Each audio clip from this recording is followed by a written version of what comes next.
All right. So here's the thing. Running out of gas is one of those annoyances that usually ends with a frustrated phone call, a tow truck, and maybe a laugh after the fact, right? But what happened to me last weekend wasn't something I could laugh off.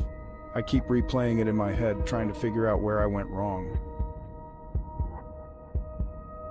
It was a Saturday night, and I was heading back home from a small party at a friend's place. Not a rager or anything, just a few of us hanging out, playing cards, shooting the breeze. It got late fast, and before I knew it, I was heading out around midnight. I wasn't too familiar with the area, just some quiet back roads winding through a lot of nothing. The kind of place where your GPS loses its mind, but I figured I'll manage. That is, until I noticed my gas light blinking. Great, right? I'd been so caught up in conversation earlier that I didn't even notice how low the tank had gotten. It was one of those old cars where the gas gauge wasn't exactly reliable, so I couldn't tell how long I had before it completely cut out, but I wasn't too worried yet. I figured it's late, but there's got to be a gas station nearby. Wrong. I opened up my phone trying to get a signal, but of course, nothing.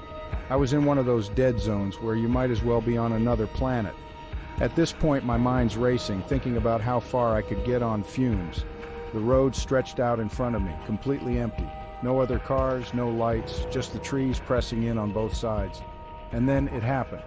The car started to sputter. You know that moment when your engine just kind of gives up? I was coasting at this point, praying I'd somehow glide right up to a gas station, but I wasn't that lucky. I pulled off to the side of the road, trying to keep calm. There was no use panicking. I had a gas can in the trunk, but no idea how far I'd have to walk. At this point, the smartest thing I could do was stay put and wait for someone to drive by, but it was past midnight and I hadn't seen another car in miles. I got out, leaned against the car, and stared down the road. That's when it hit me. How alone I was. No sounds, no crickets, no wind, just that thick, oppressive silence. Every little noise I made felt loud. I could hear the crunch of the gravel under my shoes, the faint ticking of my engine cooling down. I kept telling myself, someone will drive by. People travel these roads, right? About 30 minutes passed, maybe more. I didn't have the nerve to look at the time because each minute felt longer than the last. Then, just when I was considering grabbing the gas can and starting to walk, I saw it. Headlights. My heart skipped a beat. Finally, I waved my arms like a madman, stepping into the road as the car approached. It was an older truck, rusty, with headlights that flickered as it rolled to a stop in front of me. The driver leaned out of the window, a guy in his mid-50s, maybe older. Gray stubble on his face, a baseball cap pulled low over his eyes. "Need some help?" he asked, his voice rough like he'd been smoking since birth. I explained the situation, trying not to sound desperate, though honestly I was starting to freak out a little. The guy nodded slowly, eyes scanning me and the road behind me before saying, "Nearest gas station's about 5 miles up. You could walk it, but it's a long stretch and not a lot of folks come through here this time of night." He was calm, too calm almost. Something about the way he looked at me set off alarm bells in my head.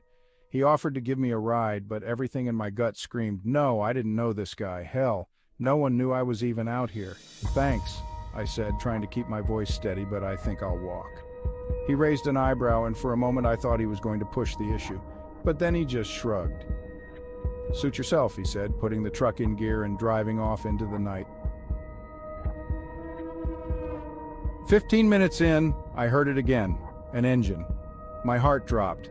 I spun around and there it was, the same rusty old truck crawling down the road toward me with its headlights off. Panic surged through me.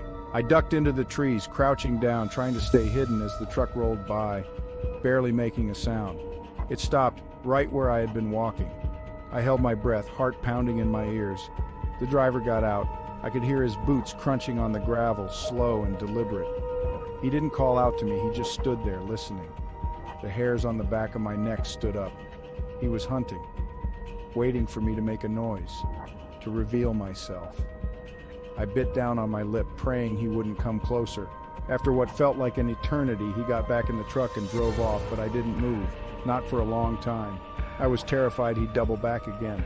Eventually, I forced myself to stand and walk, keeping to the side of the road, ready to dive back into the woods at the first sound of a car.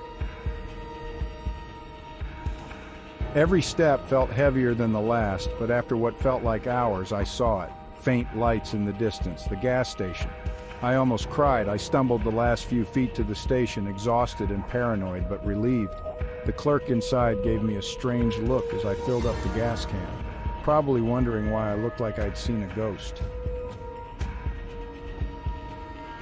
I never saw that truck again. But now, every time I get in my car, I make damn sure the tank's full.